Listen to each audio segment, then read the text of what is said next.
Is it working? How do I tell if it's working? Hi. Did I do it wrong? I can't tell if I'm live streaming or not. I feel like a boomer. Um, Let me see if I have this right. Let me go on my own YouTube channel actually. Oh, it says that I'm live now. Awesome. Okay, great. I have 0 viewers. That's great. Okay. Hi, everyone. Welcome to my first ever YouTube live stream. This is my first live stream that I decide. Well, it's not the first time I've been live, but I've only ever gone on like TikTok live and stuff.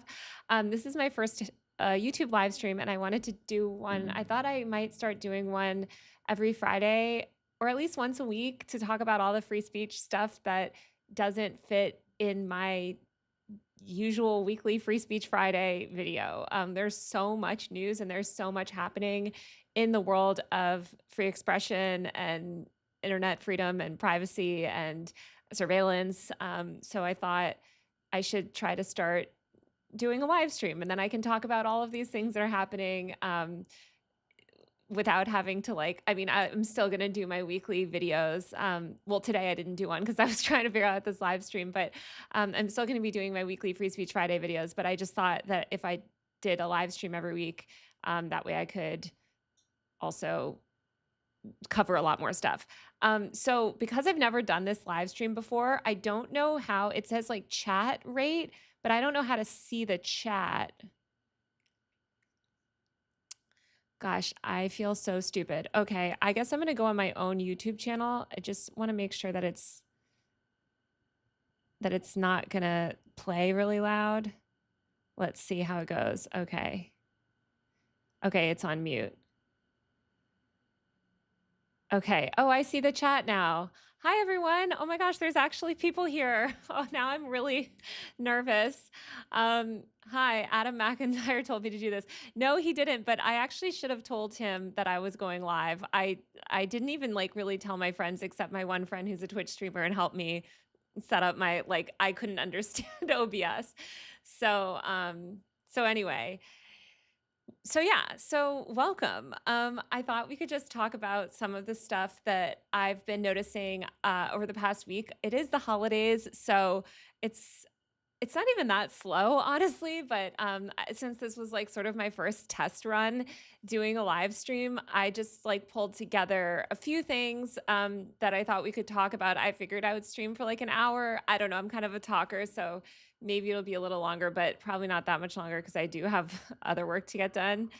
Um, so no, I did not bother Hassan, but I did bother Frogan to help me set it up.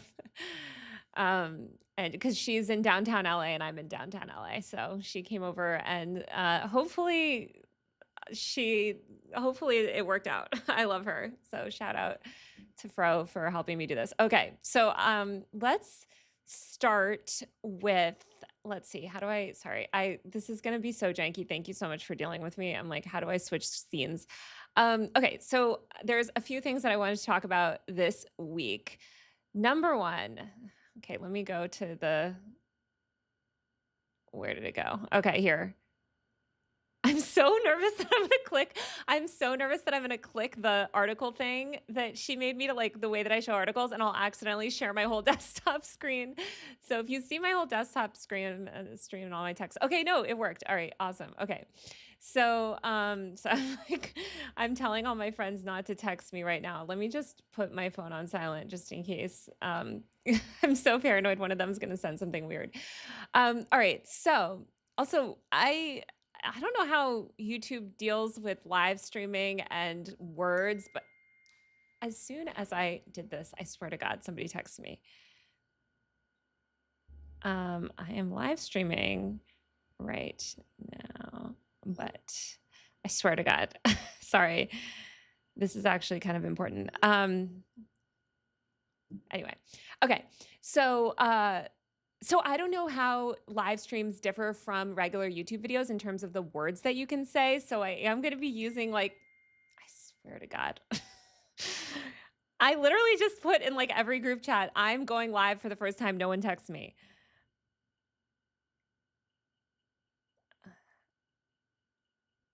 Ugh, I think my friends are fucking with me on purpose. Okay, I'm literally muting.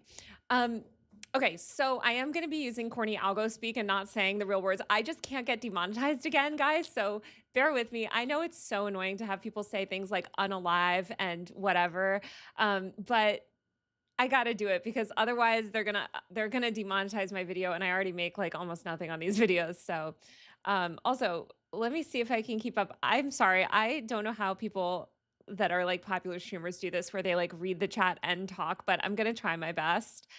Um, I am a millennial, so just just deal with that. All right, so this is the first thing that I wanted to talk about today. I'm not a huge gamer, but I have some gamers in my family, my cousins. And one of them sent this to me. But Sony is developing, and Pirate Nation, I don't know how reliable this is, but I did like look into it a little bit, and they are developing, like, Sony's not even the only one sort of developing this technology. But Sony is developing an AI that censors games in real time. Basically, it's an AI system that can kind of censor video game content. It can automatically and detect and modify like sensitive material, mature material, violence, profanity, other things you can read on screen. Basically, it uses AI to analyze on-screen visuals and audios in real time and dynamically intervenes by muting dialogue, blurring or masking elements, or replacing assets. Obviously, gamers were really mad about this. I have to check the quote tweets. People were like, how do I do that again? Okay. People were like, what the? Oh, yeah. People were pretty mad about this. But yeah, I think what is so scary about this is that this is not obviously only going to stick to games. This type of ability to real time censor content is obviously going to be used in more places other than games. I think in some ways it could be beneficial, like in real time television broadcasts, like sort of, I mean, they're usually on a delay so that censors can kind of like bleep words and stuff. But it's dystopian. Like, you could imagine this stuff being rolled out over news footage or over other live streams. And so I can see why people are kind of upset. I feel like once you develop this type of technology, uh, it doesn't just stay confined within video games. So yeah, I thought that was really dystopian. um, okay, that was the first thing that I wanted to talk about. Great. This was the second thing. Where is it? Okay, I'm in the wrong window. Okay, so okay, let's before we get into this, I will start by saying there's so much to talk about lately in terms, especially this week, in terms of this sort of global war on free speech. FIRE, which is the Foundation for Individual Rights and Freedom, which is a little bit of a right-leaning, they're like libertarians. They had this great podcast episode last year where they talked about how we're in a global free speech recession. And ever since then, I just have been thinking about it so much. And I'm going to have somebody on next Friday. I think we're recording at 3 p.m. today, so the video is going to be up next Friday. I don't know if you guys saw, but the U.S. government, the State Department, sanctioned 4 individuals for that they claim sort of helped censor, that they were sort of part of this censorship regime. It's like definitely the Trump administration making bad faith attacks at people. But basically, it's all over the European Digital Service Act, which is their sort of like online safety law, and the UK's Online Safety Act. So um, there's a lot of, I guess, like inter-country war, but like not war, but there's a lot of inter-country conflict right now, or I guess like sort of different regional sort of conflicts over who should control speech on the internet. So I'm going to have Preston Byrne, who's a really great First Amendment lawyer, who's been actually defending 4chan and Kiwi Farms in UK court, talking about UK free speech laws, EU free speech laws, and why the US government is sanctioning people over speech. Um, he's a little bit of a libertarian, but just listen to him because he's going to be really good. So that's going to be next Friday. But so if you've seen a bunch of stuff and you're like, oh my gosh, what is this like drama over these sanctions and why are we, like deporting UK citizens from our country for censorship and stuff like that? I'm going to explain what's going on next Friday. There's a lot happening and it is actually pretty crazy. Um, in the meantime, I thought we should talk about what's going on in South Korea. Also, somebody said, "Did I ever interact with Barry Weiss when I worked at the New York Times?" No, I didn't really interact with her because she was on the opinion side. I did work very closely with her wife, Nellie, who was, you know, the type of person I guess you'd expect to be married to Barry. She's fine. Just I didn't interact with her that much, so yeah, no real tea there, other than I didn't like the way that those two treated other people in the newsroom.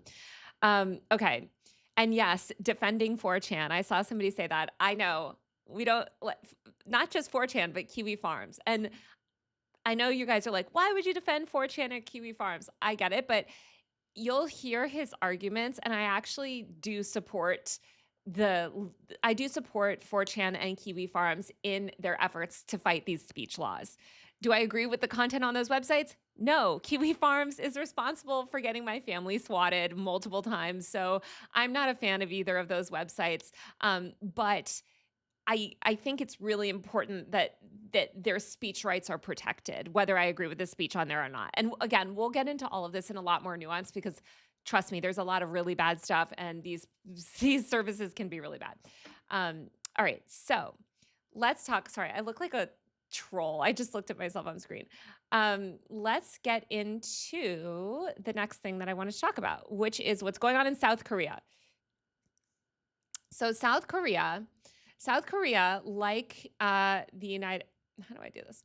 Like a lot of other countries in the world, okay, there we go, sort of, has also been obsessed with this internet safety stuff.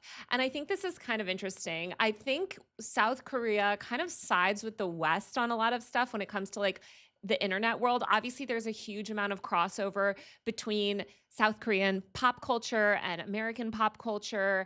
And, I would say like South Korea and Brazil both have like really strong and active internet citizenry, I guess. And of course, there's huge efforts by the government in South Korea to censor the internet. So just recently, we saw that South Korea passed the strictest disinformation law in any democracy. So this happened on Christmas Eve. South Korea's National Assembly passed a controversial amendment to the Information and Communications Act, commonly known as the Network Act, imposing the world's harshest financial penalties on deliberate online falsehoods in a democratic nation. This is so scary, and we're going to get into why. Sorry, I have a bit of a cold. Okay, sorry, I should have gotten a tissue. After the ruling Democratic Party forcibly ended a 24-hour opposition filibuster, the bill cleared. Basically, it got voted in. The new law targets anyone, including journalists, YouTubers, or ordinary social media users who intentionally spread false or manipulated information that causes harm. And there's strict penalties for this. If you intentionally or you're found to have intentionally spread false information, you can be subject to damages, punitive damages up to 5 times the actual loss, presumed damages of $35,000, if more, and other sort of fines.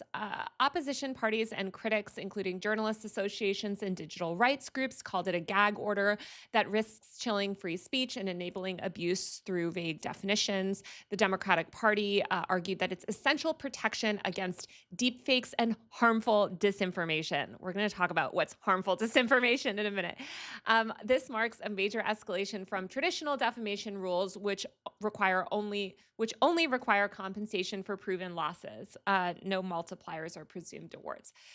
So first of all, like you can kind of see the intention with this. So it's sort of in the context of defamation, where I think there's been all of this debate, especially in places like the UK or South Korea or these other countries that don't have the First Amendment, that don't have strong sort of free speech protections the way that the US does, although the US's are getting weaker and weaker. Um, where basically they have like strong libel laws where you can't, in the US, you can criticize public figures pretty freely. That's not really the case in other countries. Not in South Korea as much, and certainly not in the UK and other places. I learned this actually really early in my media career because my first ever media job was at the Daily Mail. I ran all of the Daily Mail's social media channels. I actually started all of the Daily Mail's social media channels. This was like 2013, 2012. They didn't even have like I set up their Facebook page. Twitter accounts. When I started, they just had this like auto tweeting Twitter account. So I started their Twitter accounts. I launched the first Snapchat channel with them. So one thing that I had to learn is that UK outlets are subject to very different rules around how you can speak about celebrities or famous people, whatever. There's always these sort of laws. So I understand when people say, or they're passing these disinformation laws, a lot of it is just like, hey, you can't just blatantly go out and lie and slander some other person.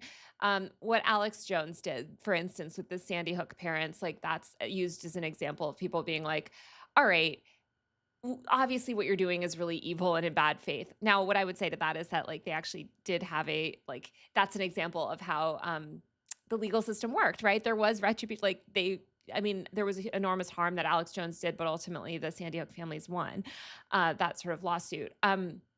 But anyway, there's not these sort of legal protections in other countries. And so I think the goal of this disinformation sort of laws is likely to protect people from like slander, essentially. The problem is, obviously, this can be misused in really dangerous ways. So, what counts as a deliberate online falsehood? I think we've seen, especially since the COVID pandemic began back in 2020, just how much information can change over time. Like something that seems true one week is not true a few months. Like this is how scientific research evolves, our knowledge of situations evolve. I mean, you can even look at coverage of what's going on in Palestine or some of these other conflicts and just see that a lot of times the initial narrative put forth by governments especially is not always 100% accurate. And so when you talk about sort of financial penalties on deliberate online falsehoods, well, no one puts out more deliberate online falsehoods than a government actor. Like government actors are constantly doing propaganda. They're constantly trying to shape public narratives and they're constantly doing sort of PR spin. Companies as well. If you want to talk about deliberate online falsehoods, what is PR? But a lot of that, a lot of these corporations, especially these big multinational corporations, they're like putting deliberate falsehoods all the time, right? Like they're kind of constantly spreading misinformation, which is really just sort of corporate propaganda. So, you know, I think that these types of laws, they're not, of course, ever going to be used against the government. They're almost never used to sort of take action against corporations.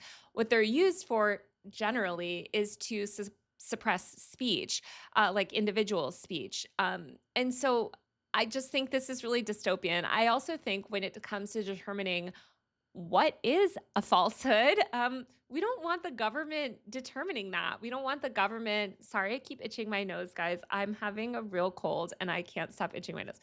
Um, anyway, we don't want the government determining what's false and not false. Okay, this is why we have journalism, and this is why it's really strong. It's really important to have a strong journalism industry and democracy. And obviously the mainstream media is very complicit in spreading government propaganda often, but still there's some sort of accountability mechanisms there. And so when you give the government the power to determine what's a falsehood and what's like a deliberate falsehood, that's very dangerous. We don't want that. How do I get back? Let me see what people are saying in the chat. Oh, sorry, there's trolls in the comments, guys. You know what?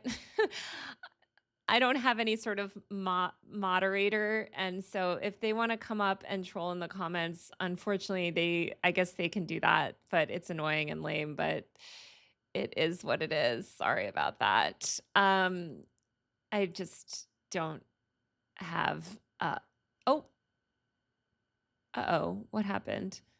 I lost the live stream. Okay, anyway. Um so yeah. Um Oh, thank you. Somebody said I can mod for you. I don't Oh, you mod for Adam. Okay. Christine, I am so dumb. I don't even know how to like make you a mod. Uh so can you tell me how to do that? I will make you the moderator. I just don't know how to do that. So, I'm an idiot. Oh yeah, probably not good to highlight that I don't have mods. Okay, yeah. Guys, I'm making a lot of mistakes. Okay, this is my first live stream. Um well,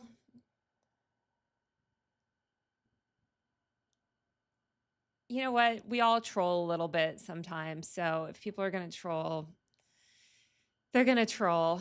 Um, okay. So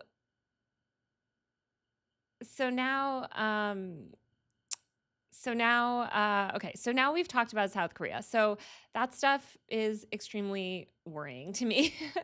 And since we've been talking a lot about the UK, there's something else that happened in the UK, which is what Keir Starmer is trying to do to protect against I don't know if I can say the word nude, but nude photos. So let me bring this up here. Okay, let's see if it's streaming. Yes. So Keir Starmer tweeted just a couple days ago. He said, "We are going to aim to make it impossible for children to take, share, or view a nude image, and we're banning apps that create deep fakes." So banning AI apps that create deepfakes, I'm not even that against that. I'm not really against that. Like, great, crackdown on AI, that's fine. I actually don't think they're going to be able to do that. I think that's actually just completely not feasible.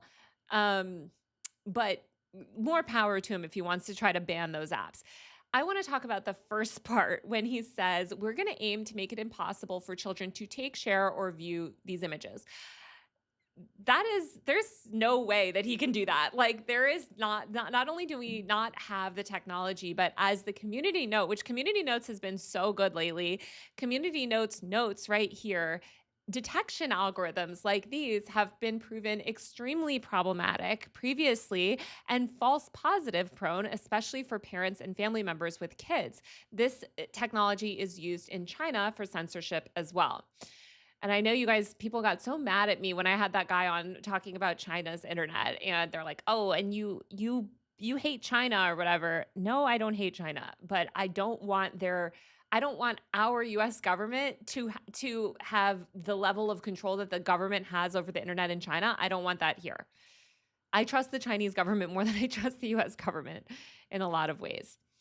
Um so Oh, somebody said, please write a book about internet censorship and social media moral panic. I actually pitched that book. I wanted to write that book, and book editors were like, no, we're not interested. They want stuff that just confirms the moral panic narratives, unfortunately. They want stuff like The Anxious Generation that's just going to get parents, to have a mental breakdown and then make a lot of money selling books. So womp womp. That's okay. I actually don't have time to write another book right now, so it's fine. I was supposed to send a book proposal to my agent like literally last February. So it's been almost a year. So that's how overdue I am for a totally different book idea, but I just don't even have time. Um, okay. So yeah. So basically, let's talk about why this is such a bad and stupid idea. And actually, we can open up some of these links because I think the EFF did a really good job. Also, actually, maybe I shouldn't open these links because I don't want YouTube to demonetize and take down my stuff. Yeah, I don't know. Well, we'll go over the EFF. Hopefully, the EFF isn't too terrible in terms of the content. I'm just nervous about certain words being put on stream. Um, so basically, I mean, what the EFF is saying is that there's a lot of really failed systems, and these systems often result in people being sometimes like criminally there's criminal investigations against people for alleged child abuse material, things like that, which is all based on these faulty algorithms. Um, so it's just a very dangerous road to go down. Also, because parents take photos of their children, and a lot of times you'll take nude photos of your child, whether it's your child in a bathtub or you're a baby, right? Like you're taking a picture of a baby, and maybe you want to take a picture to show the pediatrician something, or again, your child is like in the bath or running around in a sprinkler. Like, I don't know. My mom used to have this like collage of photos of all of us like growing up. There was this like in our kitchen, and like one of them we were like you could just see our butts, but like we're like running through the sprinkler when we're like 3 years old in the yard. So I think like parents take photos of their little kids, and you don't want any sort of system that determines that it's like child abuse material. Also, when it says we want to make it impossible for children to take, share, or view a nude image, children should be able to view nude images in the context of, sorry about the sirens, I'm in downtown LA, in the context of learning sexual health, learning like biology, learning about the world. Like you can't just never allow a child to see nudity until they're 18, and then they don't know anything about how their body functions. That's really bad. So uh it's just very strange, this whole thing. And I think of a lot of like LGBTQ people too, who, I've reported a lot on young trans people and how they initially realized they were trans. A lot of them like sort of came to that realization through the internet and through looking things up, and learning about things like chest binders or certain procedures and things. And you could see how content like that could be censored quite easily under this sort of system. Um, Also, it's so hard, and I've talked about this in the context of age detection software, where there's not a meaningful physiological difference between someone, the night, like the, when they're 17 years old and what is it, 360 days or whatever versus 18. Basically, like there's not a physiological change that happens magically when you turn 18 that allows these detection system to suddenly know that you're 18. So there's usually a 3 to 5 year window of error on age detection systems, which just makes all of this stuff pretty ridiculous, because some 13 and 14-year-olds, go through puberty really late. They look really young, really late. Some middle schoolers go through puberty really early. I was really tall. I was like this tall in like middle school. So, I did look like a lot older, I think, when I was that young. And then I started to look more my age as everybody else caught up. Like, I just think that, these systems are so flawed. So when you say it's impossible for a child to take a nude image, like again, not only the fact that a child might have reason to try to take an image of themselves, maybe they're trying to document abuse, document something for their doctor, documents, like who knows, right? Like they should be allowed to do that, right? Um, and I guess the goal is to sort of stop like sexting and stuff, but that's a whole other issue. So I think that there's so many problems with this, and I just want to see what this Guardian link is. Oh yeah, here. So he took medical images. Here's an example of a man that took medical images of his son, and of course, was punished for it. And I think people will be like, oh, well, these are just fringe cases.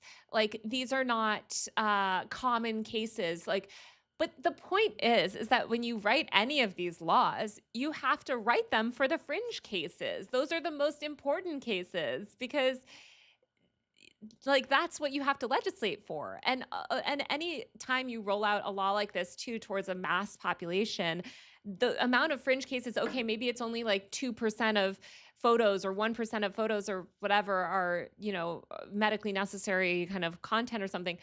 Okay, but if you roll that out to millions of people and you sort of amortize that against like I can't speak millions of photos, that's a lot of content, right? It's a decent amount of people and a decent amount of content. So, um, let me just read the chat a little bit to catch up. Sorry.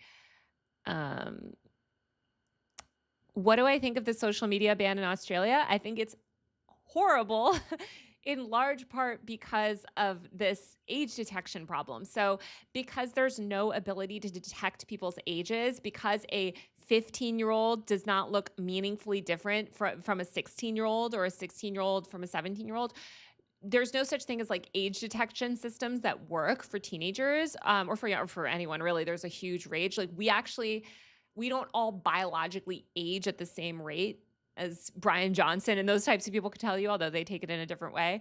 But physiologically we're all different. So because of that, the only way to verify someone's identity is to tie their offline identity to their online identity. So because there's no AI that can reliably determine whether you're actually 15 and a half or 16, you have to enter your government information.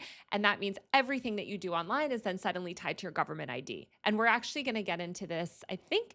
Oh yeah, next. I'll just get into this next because that's basically what the Democrats want to do in America. They want to make a digital ID. So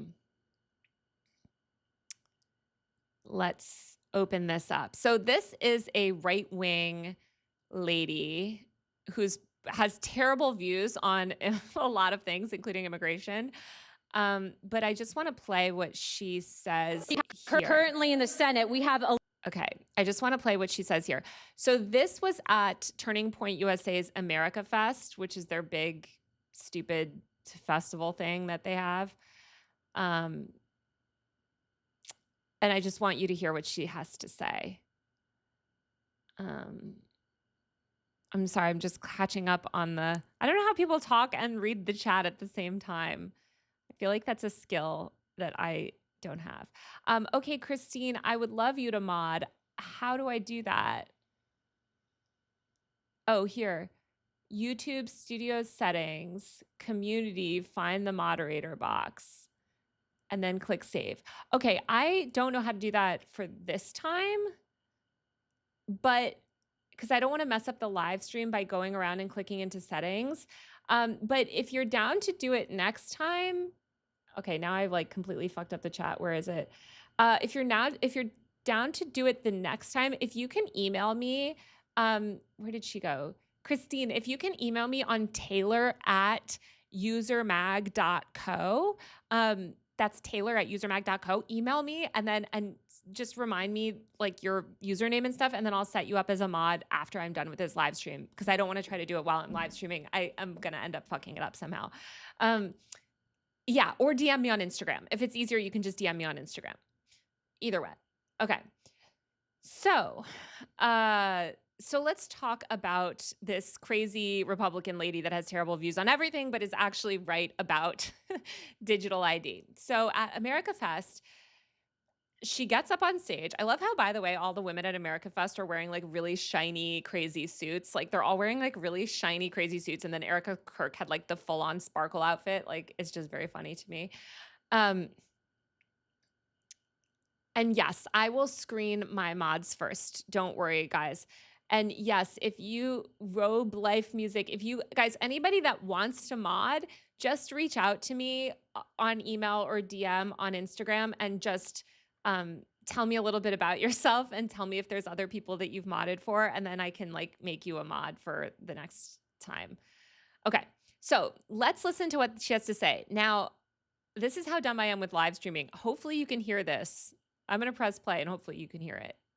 Currently in the Senate, we have Elizabeth Warren, who's been pushing to allow digital ID in the United States of America. I love that people are booing. We know the dangers of digital ID and what it could mean. It doesn't matter if you're on the left or the right. If they don't like what you're saying, they can silence you. And yet, we just had Speaker Johnson, of which I'm very proud to say, that he has committed to going to literal war with the Senate if they do not codify the appropriations process a permanent ban in digital ID. And that is exactly what we need to maintain freedom in this country. Okay, so actually she's right. I think it actually really made me excited to hear conservatives talking about this because as you guys know, conservatives are some of the most hypocritical people ever when it comes to free speech. A lot of these are people that talk all day about free speech, and sorry. I just want to sit. I'm like, I can't sit still. A lot of these conservatives talk all day long about free speech and they actually don't give a shit about it and they never do anything to defend it. You can literally see this with, for instance, Marsha Blackburn, who has partnered with the Democrats to push the Kids Online Safety Act to, as she put it, eradicate transgenderism online. And you have just tons of other, Hawley, tons of other Republicans that are partnering with the Democrats in this censorship crusade. So it really actually made me happy. Again, this woman, Anna Paulina Luna, like I don't agree with her on pretty much anything else. I looked at her profile and it was really gross, but she's 100% right about this. And it sounds like Mike Johnson is 100% right about this. Now, what I would hope is that they continue this logic of no digital ID to also fighting against things like the Kids Online Safety Act, the Screen Act, the App Store Accountability Act, which by the way is just basically a law, a law written by Facebook, okay? Meta, this like fake Meta group that's been, Meta has this like proxy group that they lobby for that stupid law for. But hopefully they take this a little bit further because it's not enough to just ban digital ID. We want to make sure that we also don't have these other forms of like identity verification, because I think what I worry is that they'll put something in that says like no digital ID, but then they'll roll out all these other censorship laws that effectively make you confirm your offline identity anyway through more like analog ways. So I think some of you guys might be wondering, why would Elizabeth Warren do this? Well, because you guys, the Democrats are so pro censorship. I hate to say it, but it's an issue that it is really crazy. Like Democrats used to lead on back in the 90s. I was a kid, so I don't remember this personally, but there was this era when Tipper Gore, who was the vice president's wife in the Bill Clinton, Al Gore's wife, was like on this crusade for like safe music or whatever. She wanted I think she was like against rap lyrics and just stupid shit like that. And actually a lot of Democrats stood up and defended free speech. And a lot of these sort of more conservative efforts in the 90s to censor stuff based on religious reasons, like progressive, like the progressive view was always like free speech and fighting against that. And so it's just been really depressing to see that flip where now the progressives are the most pro censorship ever. It's terrible. And I think this is so revealing as well when you look at something like Palestine, right? Like Joe Biden banned TikTok. I would argue one of the biggest sort of assaults on free speech online that I've seen in my life, banning 170 million Americans, from using this app, simply because because they didn't like the pro-Palestinian speech on the app. And now, of course, exactly what everyone said would happen happened. It's been handed over to these pro-Trump billionaires who are, there's a lot of censorship happening on there already now, even though the deal is still in the process of going through. So yeah, Democrats have completely dropped the ball on this issue. And do I love that the right is picking it up? I mean, yeah, I'm happy that these far right people are actually principled on this issue. And again, even though I don't agree with Anna Paulina Luna, who I didn't even know about until she started talking about this, like it's really exciting to hear young people at America Fest cheering when she says no digital ID, because so far None of these conservatives have done an ounce of lobbying against some of these other dangerous censorship acts. So let's actually see. I'm kind of curious if this woman has ever tweeted about COSA and kind of what her stance on it is. Let's see. No. Let's see if she says anything. Okay, I don't think that even worked.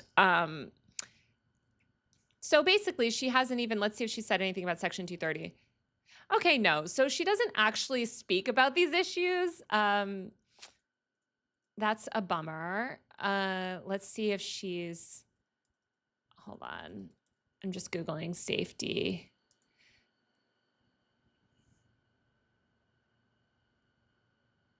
Oh, no. This looks like she has her own stupid fake protecting children act. Oh, it's about criminal trafficking. Okay, whatever. That is not really related to this. But hopefully she can speak out against this stuff.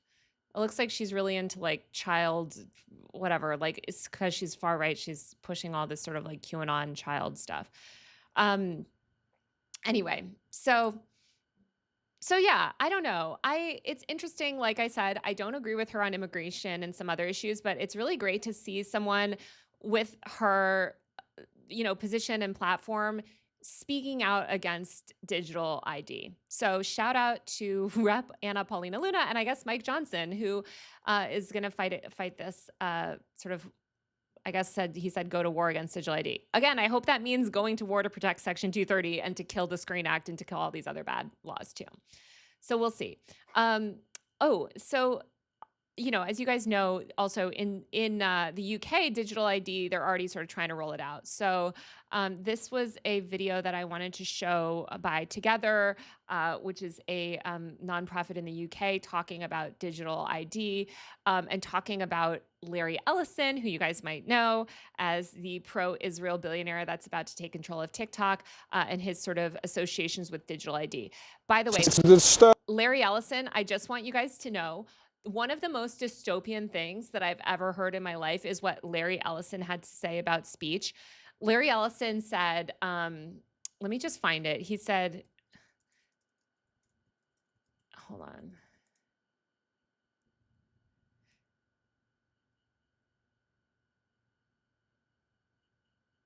Okay, this is what Larry Ellison, when you guys hear Larry Ellison, I want you guys to think of this comment that he made because it's crazy. Okay, stop. All right. So Larry Ellison predicts the rise of the modern surveillance state where, quote, citizens will be on their best behavior. I hate that. Okay. Let's find his exact quote. So here's what he said during Oracle's financial analysts meeting a couple months ago. He said, quote, citizens will be on their best behavior because we're constantly recording and reporting everything going on. Which is crazy. So he's arguing for mass surveillance. Fortune reached out for clarification. A bunch of people actually reached out for clarification, and he didn't give any because he totally stands by this, because this is the world that Larry Ellison wants to build. He is terrible. Also, guys, please do not talk about there is no data center at the White House. Let me just go on a quick aside and say there is this girl, the Dre Chronicles or something. This girl is a conspiracy theorist. This woman does no actual journalism, okay? And it's so infuriating that people keep falling for her crazy conspiracy videos where she does no journalism and she just spins together these crazy tales. And of course, they never end up coming to fruition because they're all complete nonsense. And then you guys come and post about them and actual journalists have to debunk them. And then, of course, by the time they're debunked, she's moved on to the next conspiracy. I don't know if you guys remember, this is the same woman that was claiming that they were installing Neuralinks on undocumented immigrants. Completely false. Immigrants' rights groups were like, this is not happening. There's no evidence of this happening. But she did her thing where she just goes and Googles a bunch and then makes a video claiming it. And then all these like people fall for it. So please, guys, do not listen to people like that. Please.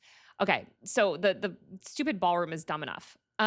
So I want to go back to this video uh by Together, which I guess it's just called Together, the Together Association, which is, I guess, some digital rights groups in the UK. I want to just show the video here. So a man behind much of the disturbing push for digital ID is a tech billionaire called Larry Ellison, one of the top funders of the Tony Blair Institute, donating over 200 million. This man has said many disturbing comments about how he wants to control, surveil and know everything about the public and what we're doing. AI will analyse footage from cameras on dashboards, front doors and police uniforms, documenting daily life non-stop. This is just one of the many things he's spoken about in surveilling the population. The fact that this man is behind much of the push for digital ID should alarm everyone, whether you're left-wing or right-wing. So that's why it's more important than ever that we take action. So click the link below before it's too late. In daily life.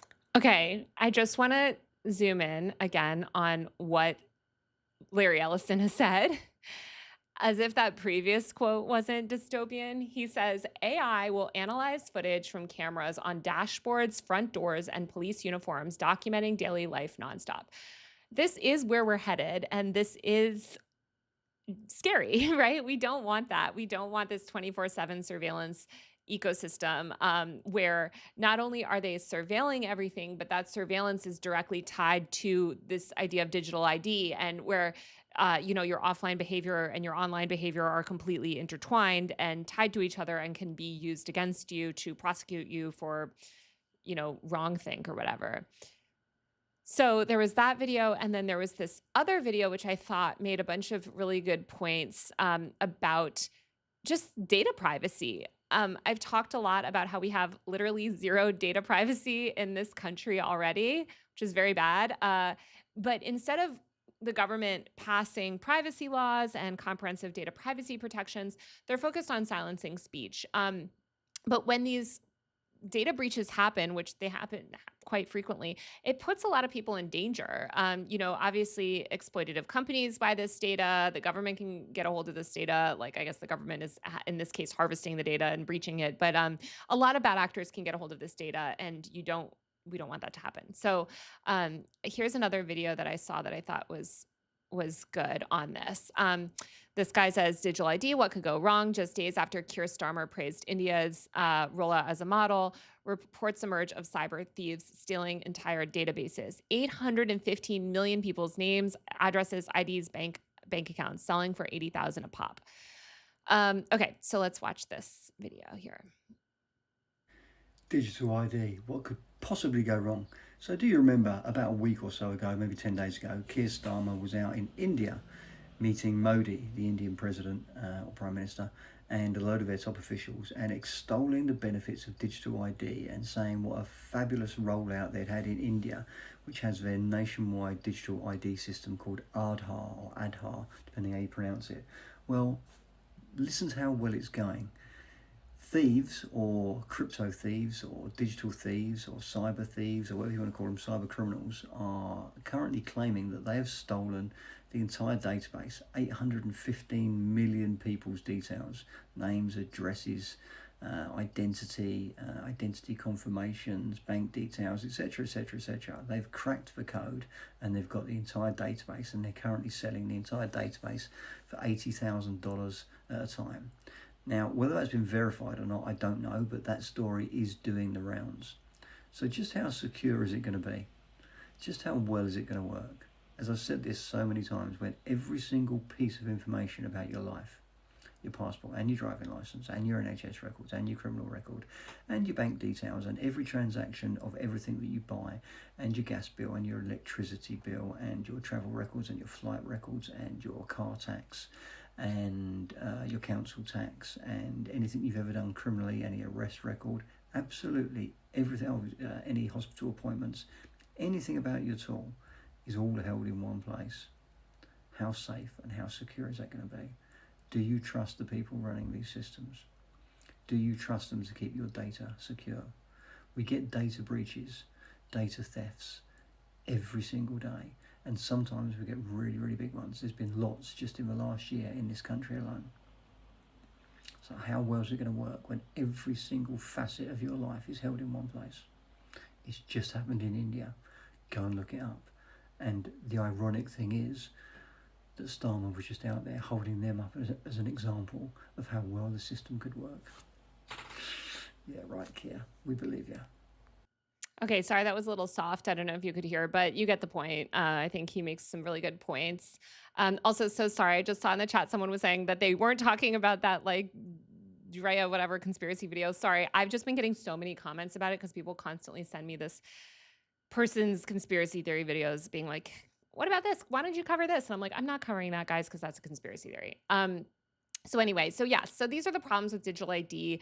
And yes, Larry Ellison is donating to Trump. He's involved in all of this shady stuff, and he's pro mass surveillance. So we don't want that. Also, his son is the one that's currently taken over CBS News and turning it into a propaganda network. So all of that is really bad. And speaking of spying, I also thought, so I've talked before about the Surveillance Technology Oversight Project. They do amazing work in New York City to document all of the terrible surveillance stuff happening there. How do I zoom out of this? I don't know. Let's see. Wait, hold on. Okay, here we go.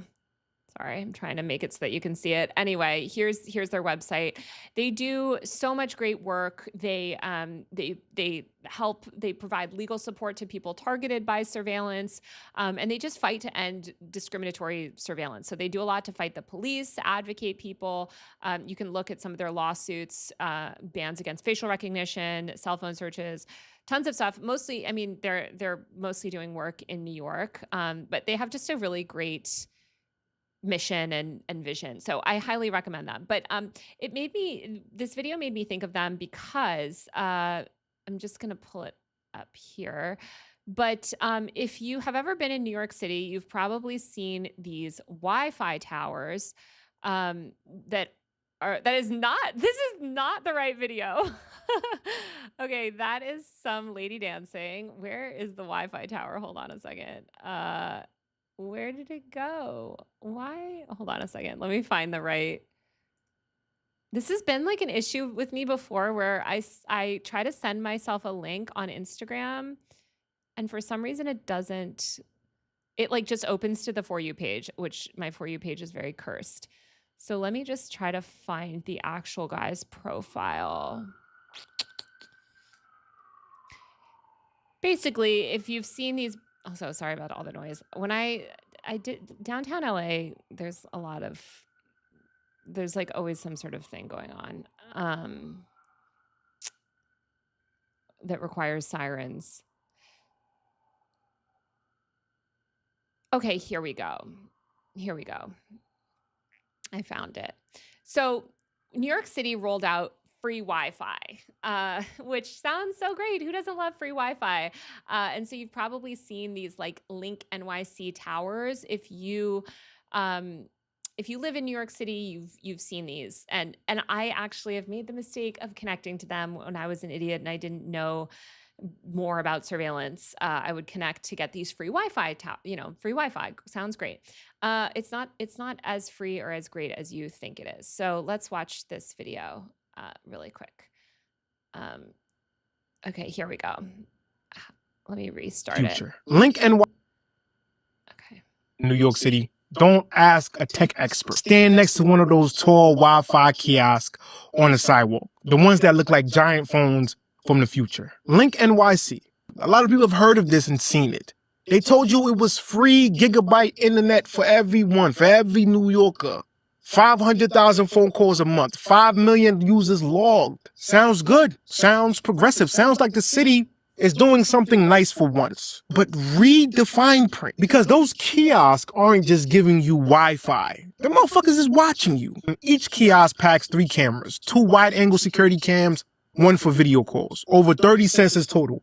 Bluetooth beacons, Wi-Fi scanners, vibration detectors, environmental mics, picking up street noise.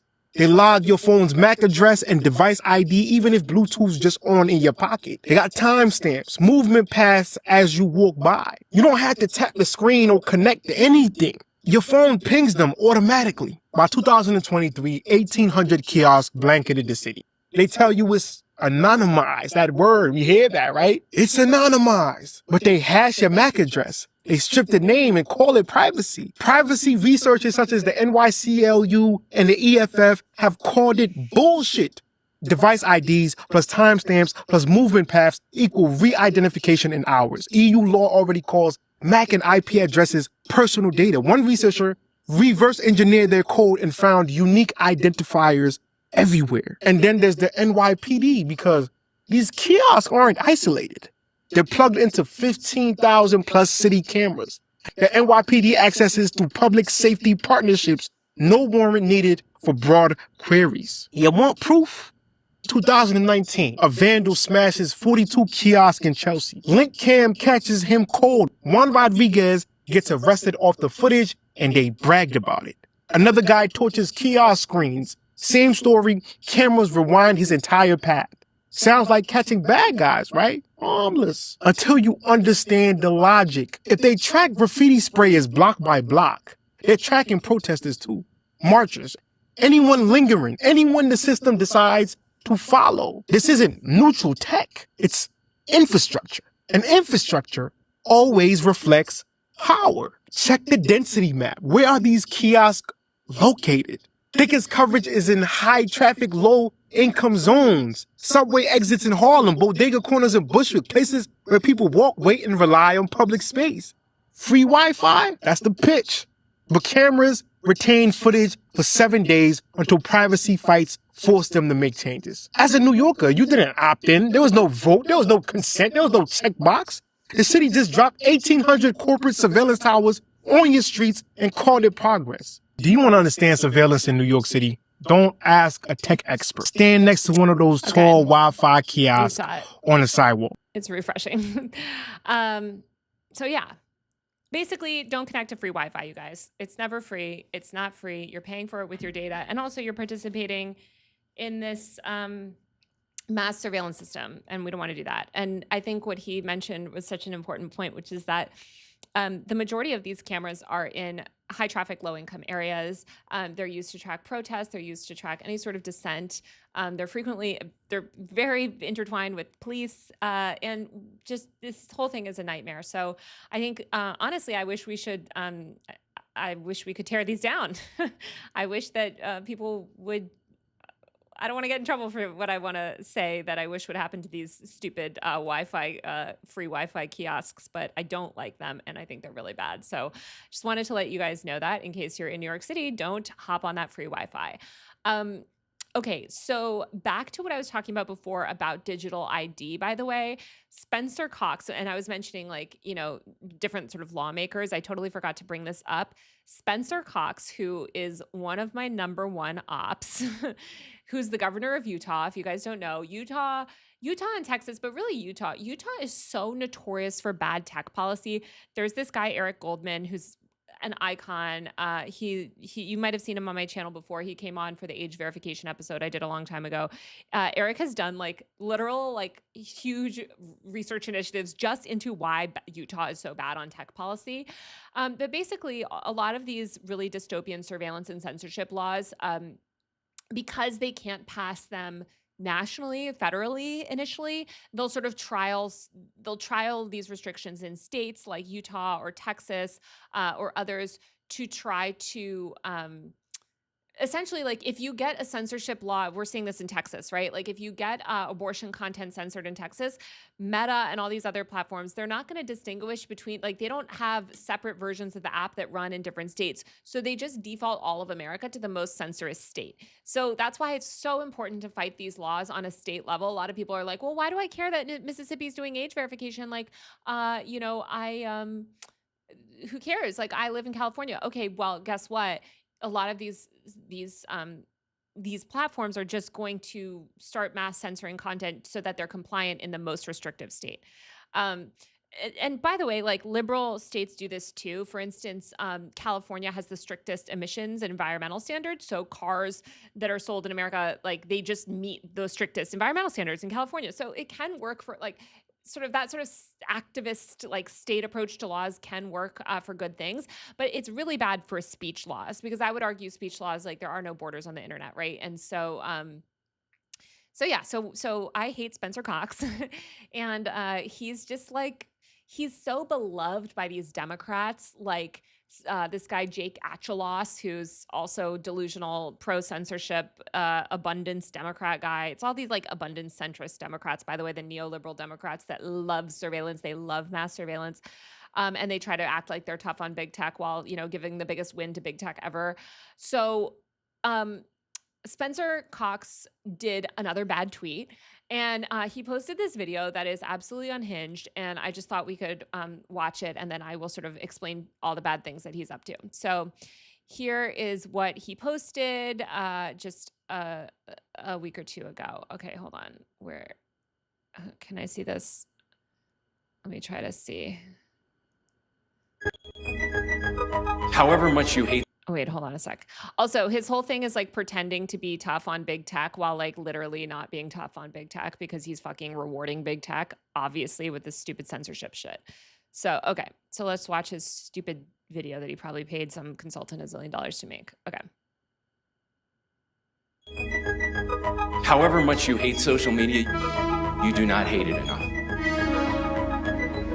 Also, I just have to say, no one, this is like the design it for us kids and all these like Gen Zs that like their whole thing and their whole media personality and their whole media presence is like logging off. However much you hate social media, you don't hate it enough.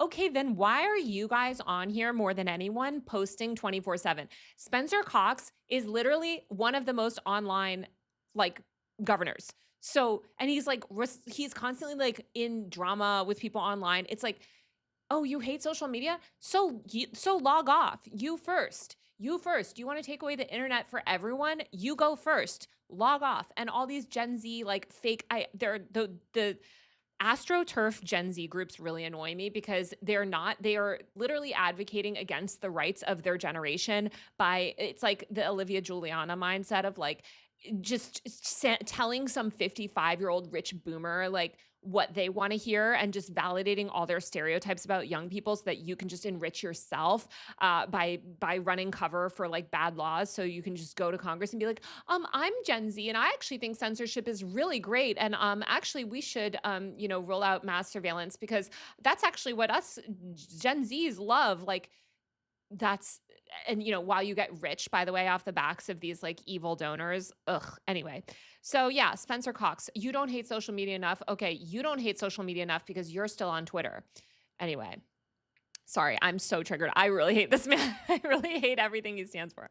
Okay. You do not hate these companies enough. They gave your daughter an eating disorder. Ugh. Okay. I'm going to wait to try to react. They gave your daughter. Gave your son a pornography addiction.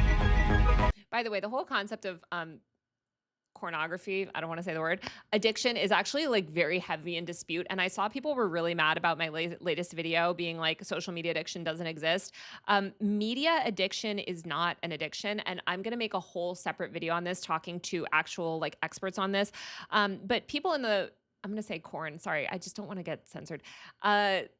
The adult world rather, have talked about this a lot.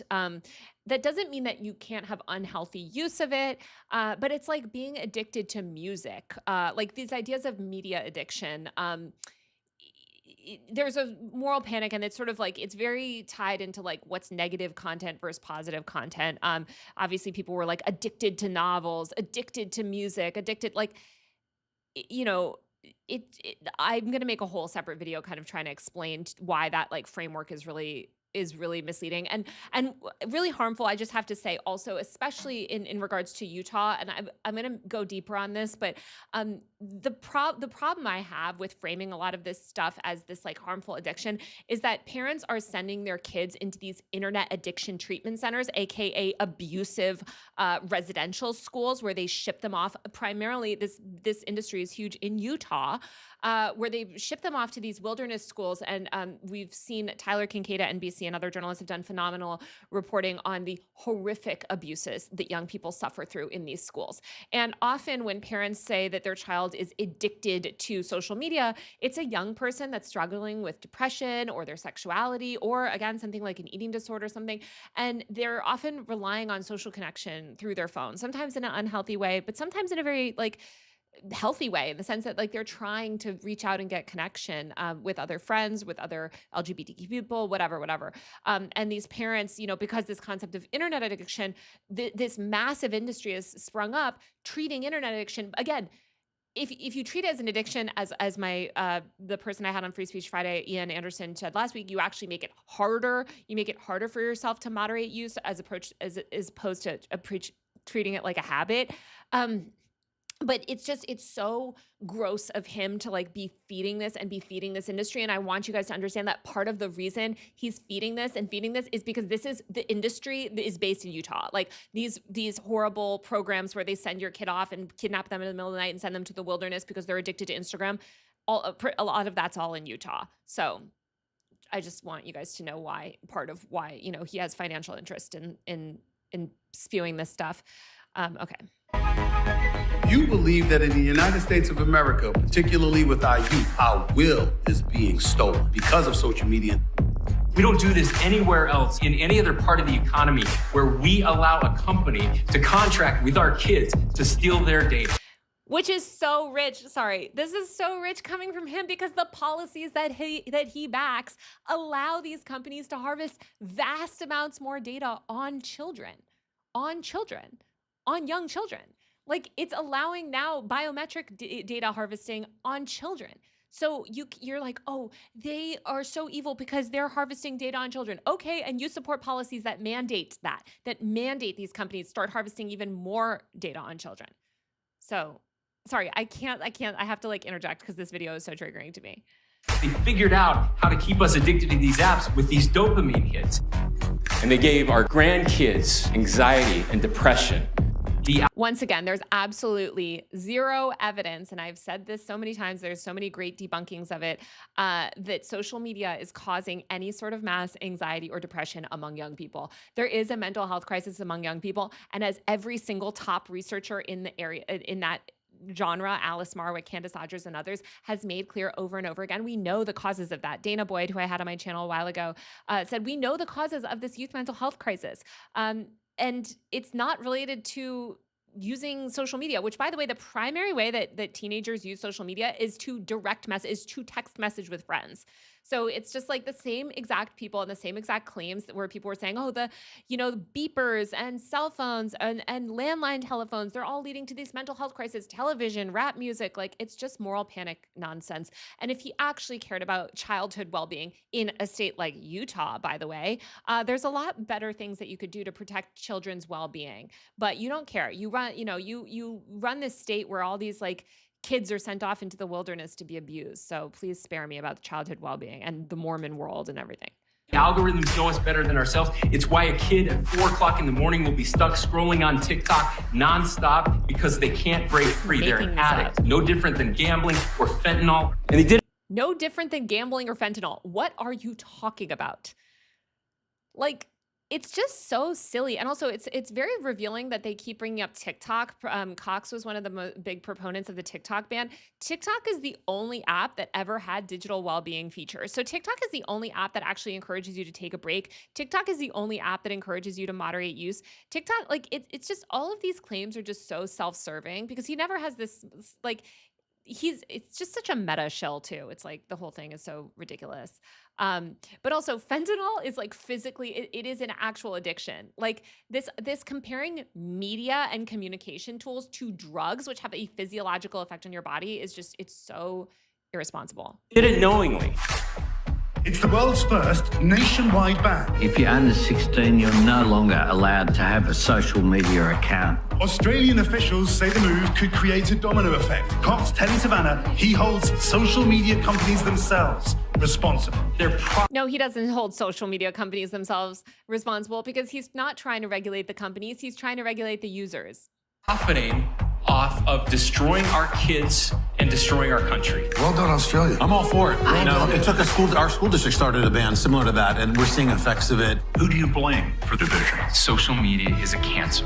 Like, By the way, once again, this is like he governs a state where Mormonism is a massive religion. Like there are so many people that have talked about the restrictive anti-LGBTQ, communities, religious communities, restrictive communities that they've grown up in, and social media is a lifeline. I think all of these efforts. Well, let's just get through this video and then I'll say more. And it is taking all of our worst impulses and putting them on steroids, driving us to division, driving us to hate, absolutely leading us down a very dark path. The good news is that it's not too late. Wait, sorry. That was so funny. This is just somebody scrolling Google News results, it looks like. What app is The good news is that it's not too late. But here's the thing. We have to decide. We get to make the future. And we will fight for that ability. Yeah, you'll fight to what? This is your sign to log off and touch grass. You log off, Spencer Cox. You first. Okay. Anyway, so my point is like, I'm so mad. I'm like, my heart rate gets up watching that. He's just so bad faith because this is a man that, first of all, let's not forget in 2023, when Utah passed the Social Media Regulation Act, which you've probably never heard of. It was this deranged mass censorship law that was very promptly ruled unconstitutional. So thankfully it was struck down in the courts, but it was like, again, just for mass censorship and surveillance. Like none of these laws that he supports that are for child safety, protect children. In fact, they make it harder for children to get to access to information outside of the information provided to them by their parents or their school. And I think that that's what's really important too for these people to understand is that when it comes to like so much of this is just coded anti-LGBTQ legislation. This is why, for instance, with the Kids Online Safety Act, again, it's so tied in with trans rights and why you have Marsha Blackburn admitting that it's about censoring trans people. You also have the Heritage Foundation. Hold on, I'll pull this up. The Heritage Foundation has said, of course, this is about censoring. Of course, this is about censoring LGBTQ and reproductive justice content. Of course, like they're not even trying to hide it. They're like, yes, that's what these laws are for. And of course, Cox and them never acknowledge that. So part of why they want to keep raising the age, and of course the goal is, well, first it's 16, the sort of long-term goal for them is 18, is because they want young people to grow up and form their ideology without free and open access to information. It's not about social media. Like when they say like poisoning kids' minds, what they mean is that young people are consuming information that is not pre-approved by the government or their parents. And often, they have a lot of people have very repressive parents. So, yeah, that's what it's all about. It's just about controlling the information ecosystem. And yeah, Mike Masnick has done the best work. He's such a real one. And he also hates Spencer Cox. So I'm just going to search Tech Dirt and see if Mike has covered what he's covered really. Oh yeah, this is such a good headline. This is such an iconic headline that I love. Utah governor absolutely positive that social media harms kids, despite study after study after study after study after study after study showing that he's wrong. And I think it's important for us to I'd love to just sort of run through this because I think a lot of you guys still don't realize that the level of moral panic. Sorry, I can't sit still. I grew up as a millennial, I am a millennial, but I grew up in the midst of the video game panic. And so much of this just reminds me of the height of when I was young and not being allowed to play video games and told that video games were destroying everyone's mental health. They were making people violent. The idea when I went to middle school and stuff was literally if you played video games, you would become a school shooter. That was the belief. I think Columbine just broke people's brains. The Columbine shooting, which was the main shooting that happened when I was little. That was this big thing that just I think for parents and millennials just freaked them all out and schools freaked out. So many of these arguments we've heard before. And again, these moral panic arguments are not new, but let's just sort of run through some of what's the truth of what, we found with social media.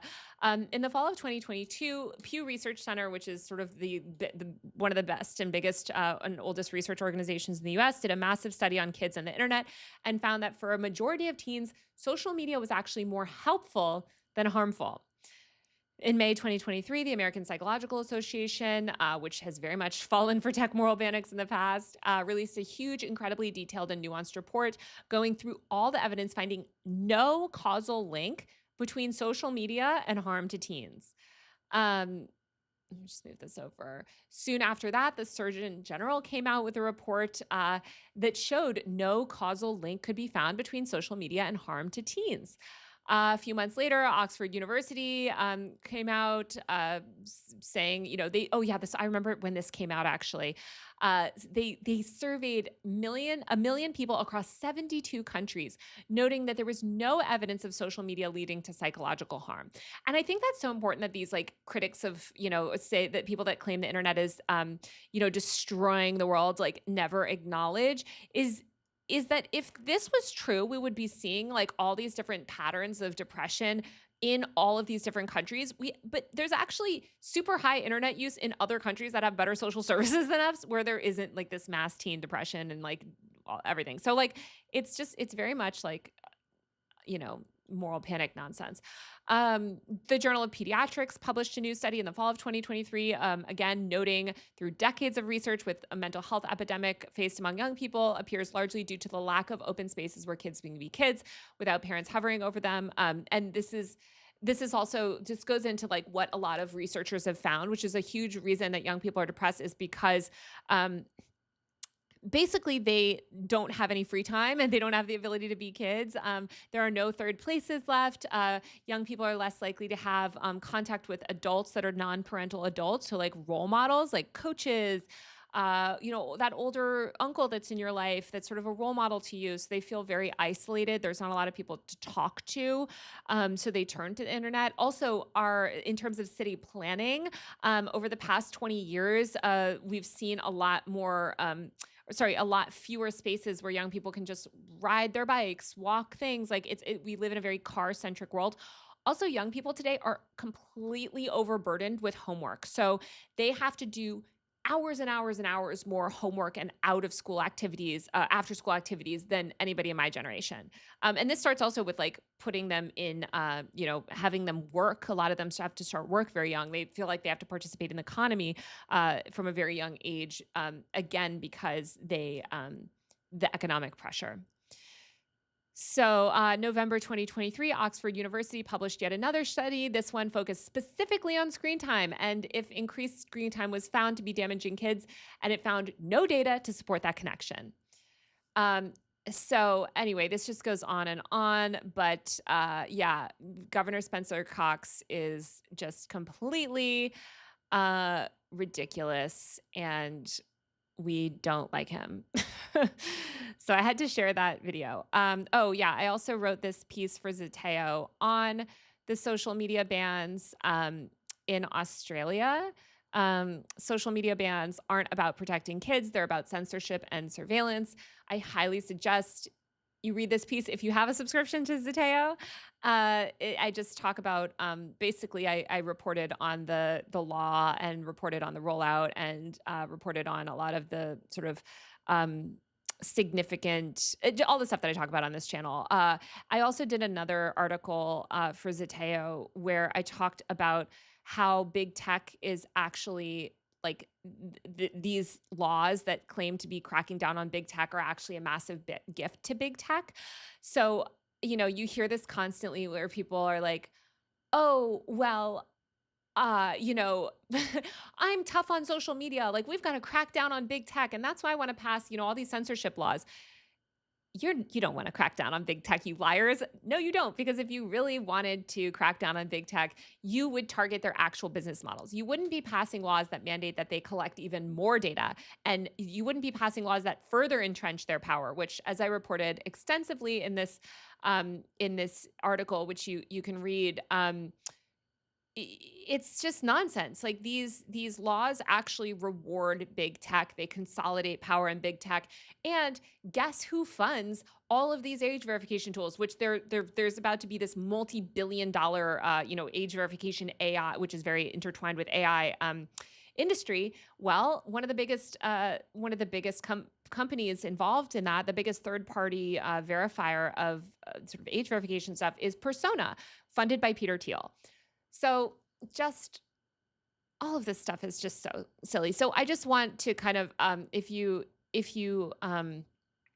looking for like an article to share where somebody's like, oh, but it's cracking down on big tech, I did a lot of reporting showing that that's not true. So hopefully that's helpful to somebody. So yeah. Okay. I feel like I've been, I don't even know how long I've been live streaming. Has it been an hour? When did I start? Wait, I think I can remember because my friends were texting me. Hold on. Oh, I started at noon. Okay. Wow. I don't know how people stream for like, some people stream for like 8 hours a day. I'm like, how do you do it? Because I feel like I've been talking for like 20 years and it's been an hour. So that's crazy. Okay, there's a couple more things I wanted to talk about. So let's get into it. These last two things are school related. So actually there's three more things, but the last one is just like a Palestine thing. Okay, so here's something that I think is interesting. There's a big controversy right now as you guys probably know, around cell phones in schools. So I have come out against the cell phone bans. That does not mean that I want everybody to have cell phones in class sitting on Instagram. Okay, obviously not. And also you guys are so like, people that argue that are so dumb. They're like, ban the cell phones. Okay, you know that like at a lot of schools, the kids have laptops. Okay, they can still go on Instagram on their laptops, whatever. Like if kids want to not pay attention in class, they're going to not pay attention in class. But the reason I'm against these laws is that it basically they allow campus resource officers, aka police officers in schools, to harass students and potentially arrest students. And we already know that in districts where cell phone bans are enacted, that Black students are already getting suspended at a higher rate. So these cell phone ban laws, essentially, like they sort of deputize the school, police officers with like stop and frisk capabilities where they can just sort of harass anyone because they might have a cell phone on them. It's really stupid. We already did this with beeper bans. A lot of these cell phone ban laws are written after the beeper ban laws. In the 90s, all these arguments made about cell phones were also made about beepers. It was like, it's so distracting in class. Kids are addicted to checking their beepers. They can't stop it. And also it's leading them into a life of drugs and crime. And actually kids are getting mental health breakdowns because of the beeping from the beepers. Like, it's all just so stupid. And hundreds of kids ended up having police interactions because of this. Some kids ended up with permanent criminal records because they brought a freaking beeper on campus at school. So we know all of the bad effects that happened back then. And I think it's problematic that we're replicating them now. That doesn't mean that it's not okay for teachers or schools to say, hey, put your phone in your locker. Hey, put your phone away. That's fine. That's very different than a law that, is on the books that like a police officer can enforce. So, okay. But one big thing that like students' rights groups have said against these bans is that, hey, there's a lot of bad stuff that happens in school and we want the ability to record it. And so you've seen this recently with teachers where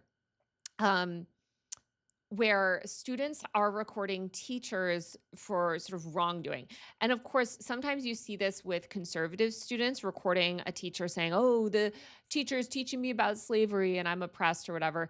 In this instance, it's the opposite. So this teacher was criticized for preaching bigotry during a speech at a high school club. So this was after school at a club, I believe.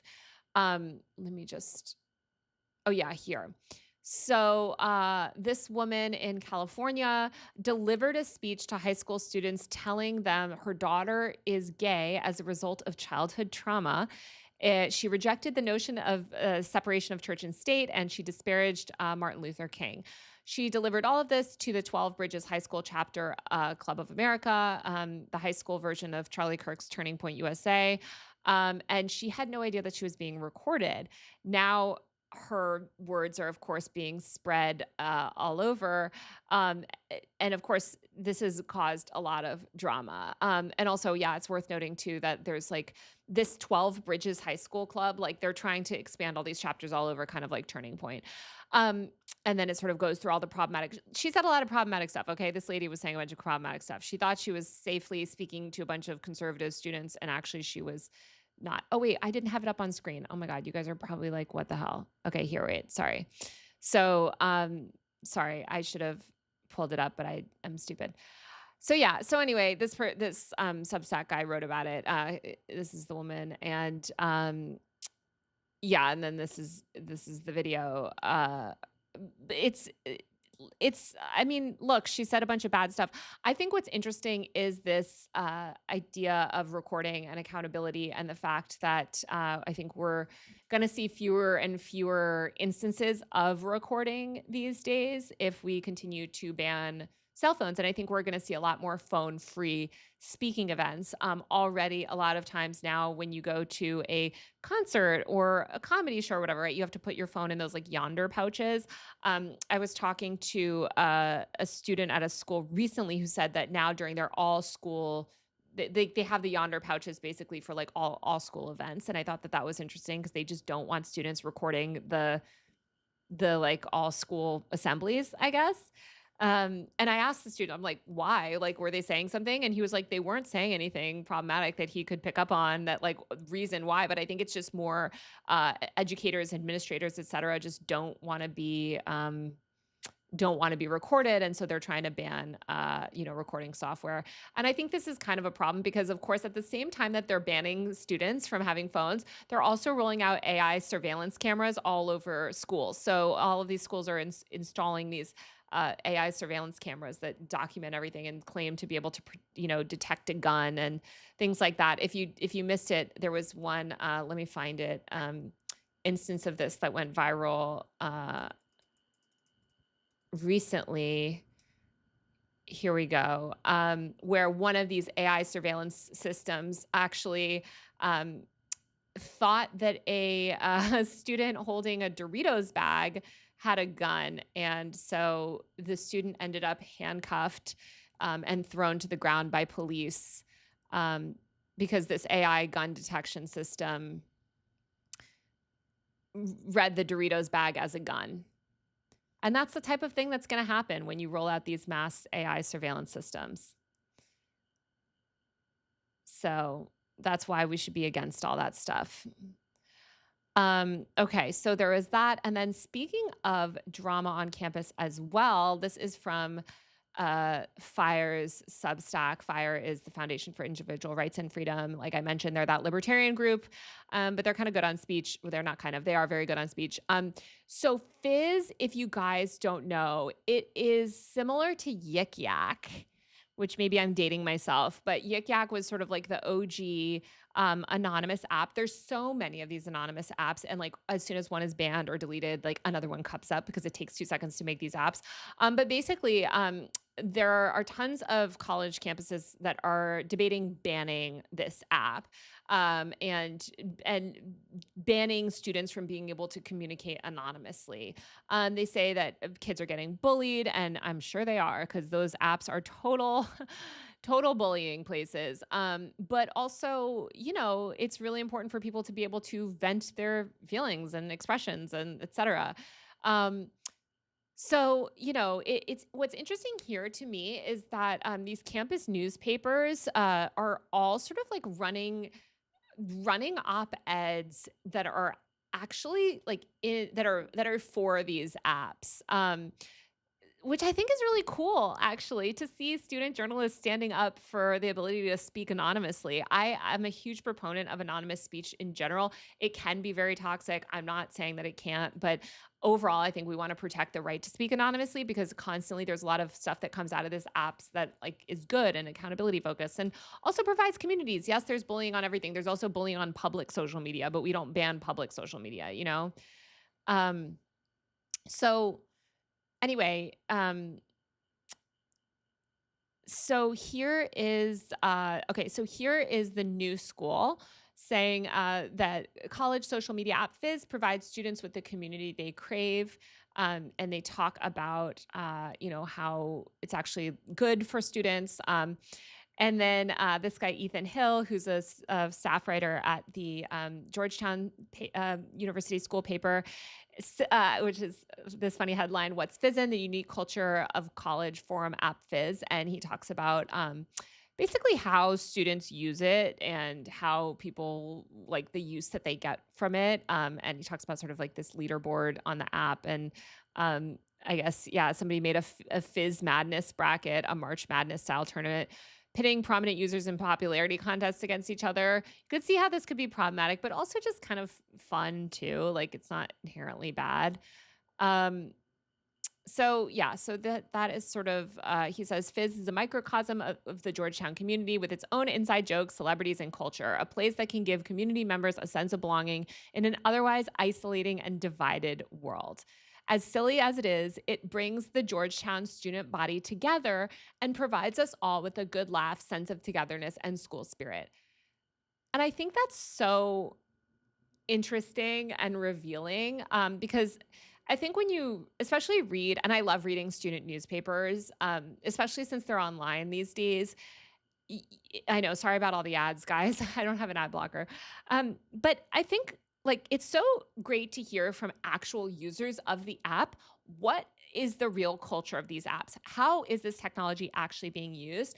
And like, what is the value in it? Because if you were to read about Fizz or any of these other apps only from the mainstream media, only from like NBC.com, you would think that like this is all terrible, evil, and we need to ban it, and we need to ban all these apps, and it's just what kids use to bully each other and hate on each other and blah, blah, blah. And even I remember this from like Yik Yak days too, because I reported on Yik Yak and interviewed a lot of users. Like, actually, these apps are like very community-based. And again, not to say that there's not some bullying. Again, there's bullying all over Facebook, and we never banned Facebook. And that's people bullying each other under their government names. Like, here's examples of how this app is actually being used in the words of the users. Like, this is how young people are reporting that they are using this app. And this is never reflected in the mainstream media. To get any of this coverage, you have to read student newspapers. Here's one from the Colby College Echo, which is Colby College's student newspaper. I don't know which person wrote this. Anna is Kierdo. So scary. People are already graduating, class of 29. Oh my God. But she says, Fizz, the college's favorite anonymous social platform. And she talks about kind of how people use it and says here, it's no secret that Gen Z is a socially isolated. Oh, let me make sure you can, sorry, this might be kind of too big on the screen. Let me see if I can make this so that you can read it better. Hold on. Make it a little bit more narrow. Oh, wait, now I didn't. Okay, here. Okay. Let me just make it bigger. Sorry, this is me still trying to learn how to use the stupid streaming thing. Okay, wait, is this right? Okay, hopefully you can read it. Okay, so she writes, it's no secret that Gen Z is socially isolated. She sort of talks about that. When Fizz was founded, it set out to counteract this phenomenon. Here at the college, Fizz plays an active role in the social scene.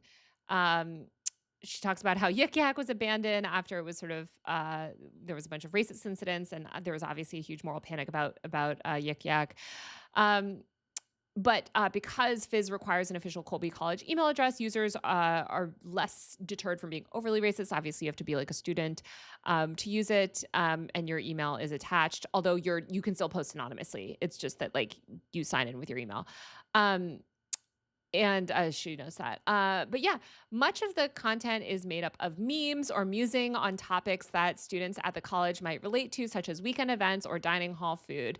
Ezra Nyberg, 29, finds that Fizz tends to be, quote, a good way to find out about events happening on campus. By providing a medium through which students can discuss these topics as a community, the platform creates a sense of camaraderie and provides a way for students to stay up to date and informed about campus occurrences. And then she talks about sort of like political disagreements happening. Of course, there is problematic content, and it can be overwhelming, which the internet is. And then she sort of talks about, sort of the end on it and whether it's divided on whether it's been successful. But you can just read again of like how people are actually talking about it. So Fire talks about Fizz, and it's another app called Side Chat, how they're actually important forums for discussion about taboo subjects such as STDs, student labor union disputes, and law enforcement. Last spring at UCLA, Side Chat played a noteworthy role in helping pro-Palestinian campus protesters track police action. So this is, oh my God, it's so funny. Of course, on CBS News, the controversial app, students who, I'm sure we can't read this mainstream media slop. But it just shows that this is talking about sort of like the history of anonymous speech. It just shows, again, that it's not so black and white. And I think whenever you're covering technology, it's so important to talk to people about how that technology is actually being used.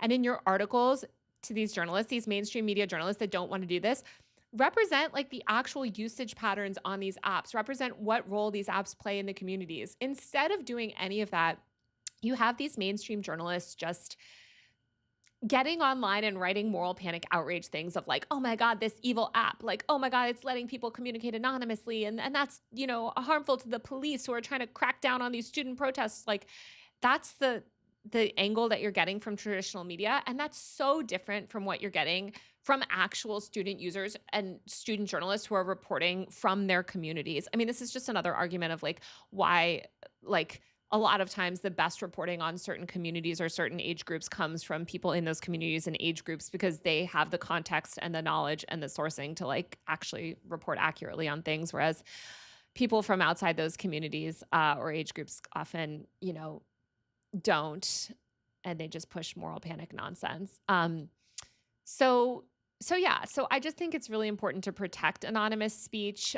This is Fire, goes into more detail here about protecting these apps and how kind of ineffective it ultimately is too, because these are sort of symbolic bans that don't ultimately fix the problem because people just sort of make a new platform and it all just goes there. They say, as the EFF observed, anonymity is essential to student activism and support seeking on campus, can allow survivors of sexual or racial violence to discuss their experiences. Columbia, for example, student activists relied on anonymous speech apps to criticize what they viewed as inadequate university response to sexual assault allegations from their peers. And they say these anecdotes are not outliers, but part of a long American tradition of protecting the right to privacy. So I think it's really good. I don't know if you guys have thoughts. There was only one other thing I wanted to talk about. Sorry, my mouth is getting, I need to find my lip gloss. There was one other thing that I wanted to talk about, and then I think I've been talking for a while, so I don't know if you guys have questions too, but I can answer any questions that you have as well, since I've been talking so much. Let me catch up on the chat. Sorry, I don't know how people read the chat and do a live stream.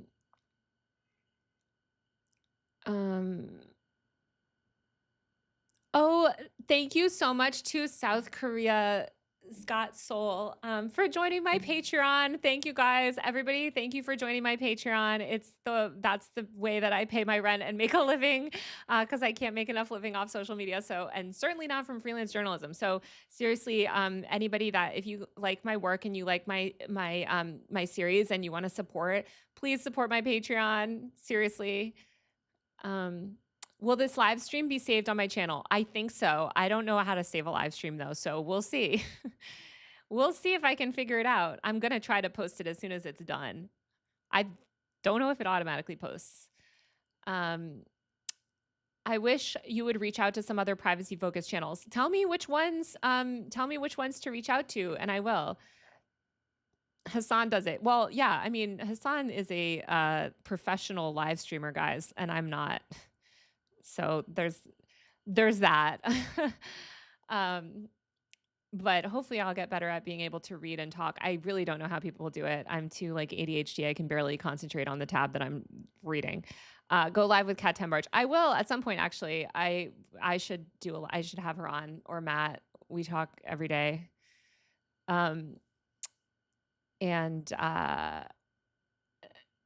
I'm not, wait, this person says Taylor Lorenz not having enough ADHD to read chat while watching videos. I have severe ADHD. I think I'm too ADHD to concentrate on like the chat and everything because I'm so easily distracted and I'm like looking at 50 other things. Maybe I have the wrong type of ADHD. Somebody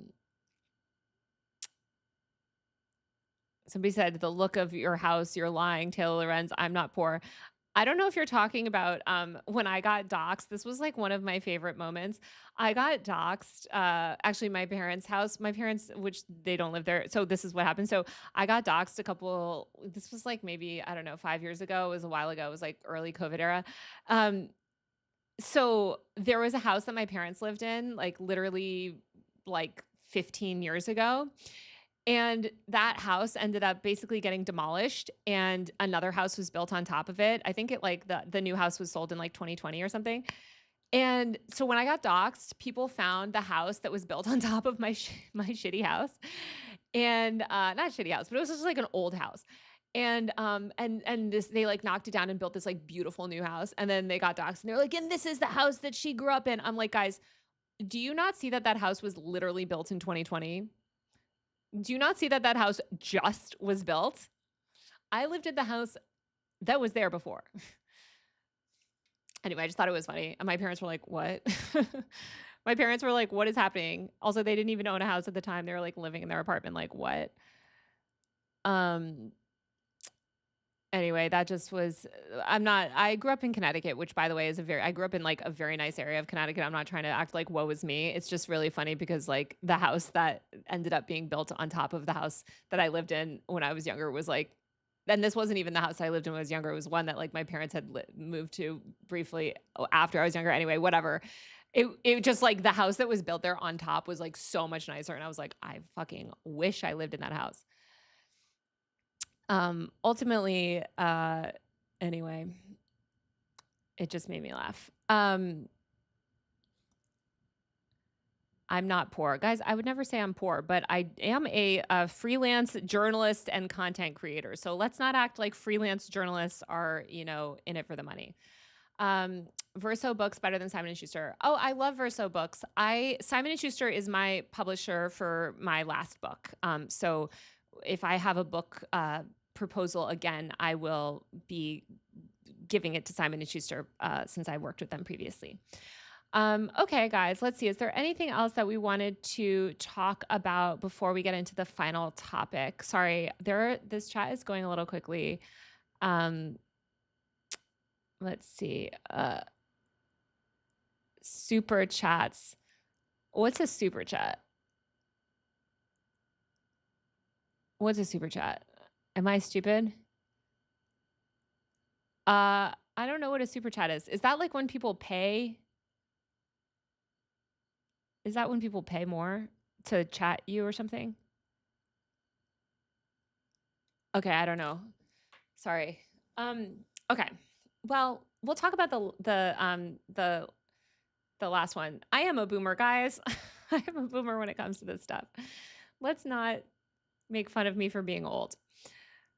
Okay, so the last thing that I wanted to talk about today was this horrible post that I saw online about the Israeli army posting warnings to Palestinians against sharing their suffering online.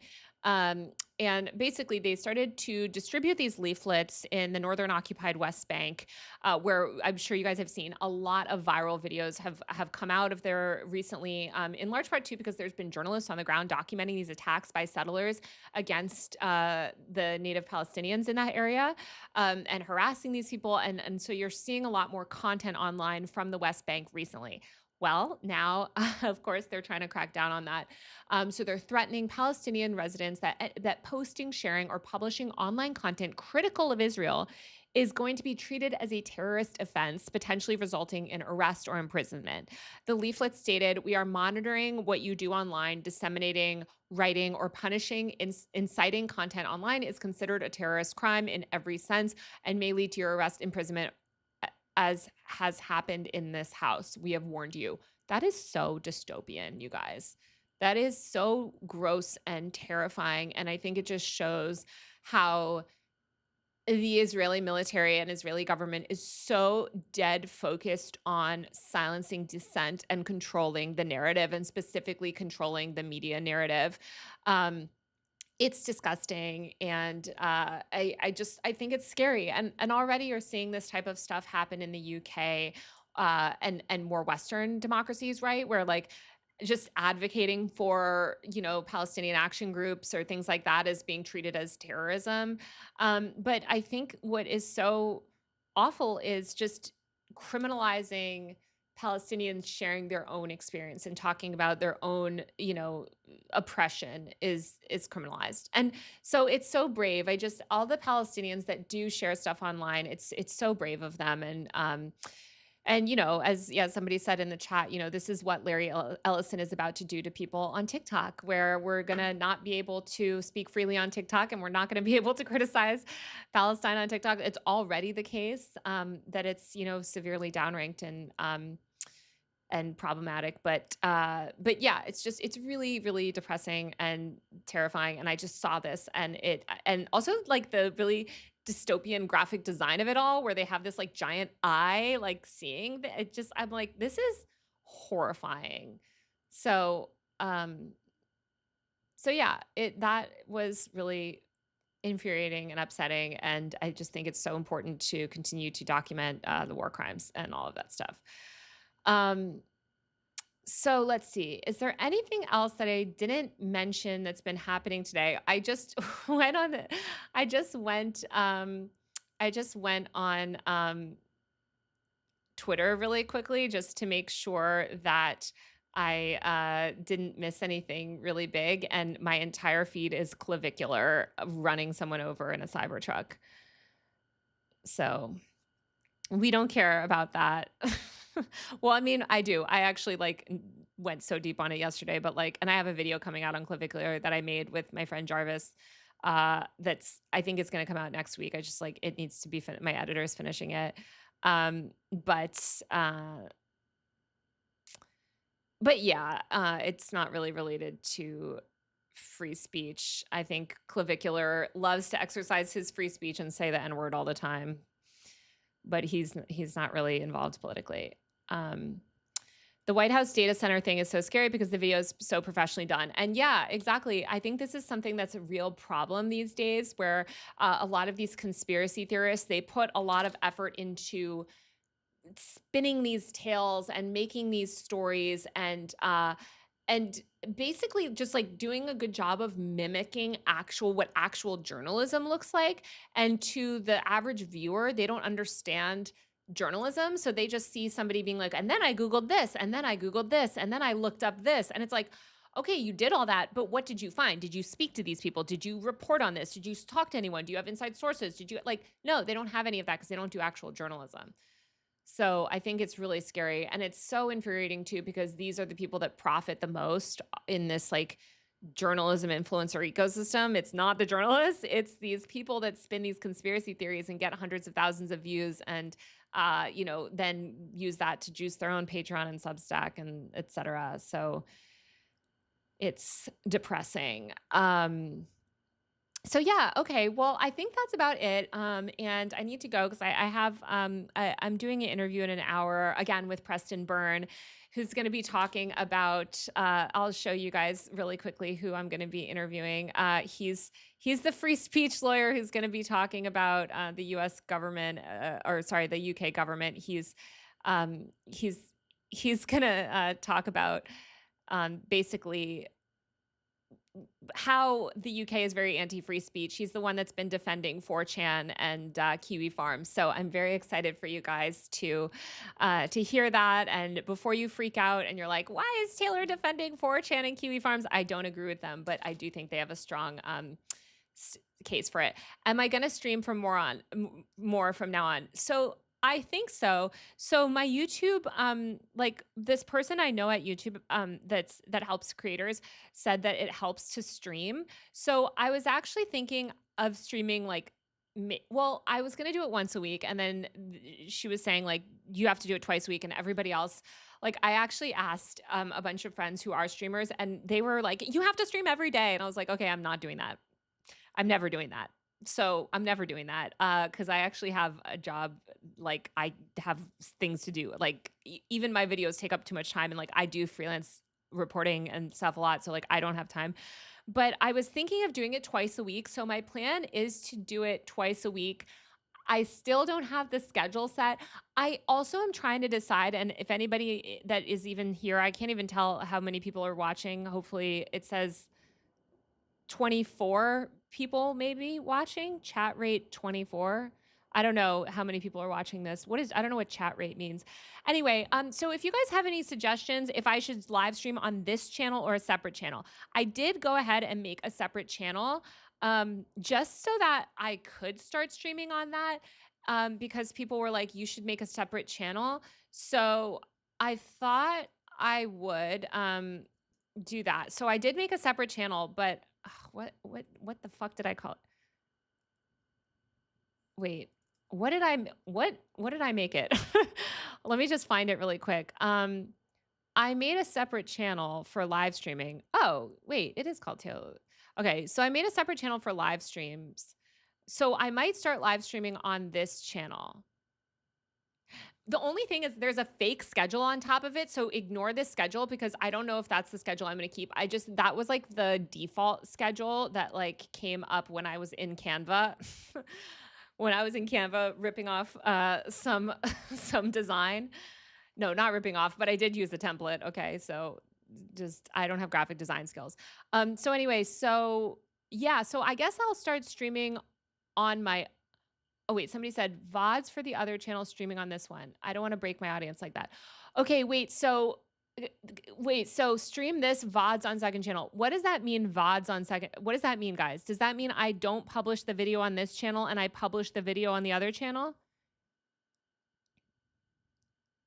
Also, everybody subscribe to my other channel. Okay, I'm so embarrassed to share this channel because you're going to be like, what the fuck is this? But, okay, this is the other channel that I made. Tell me if it loads.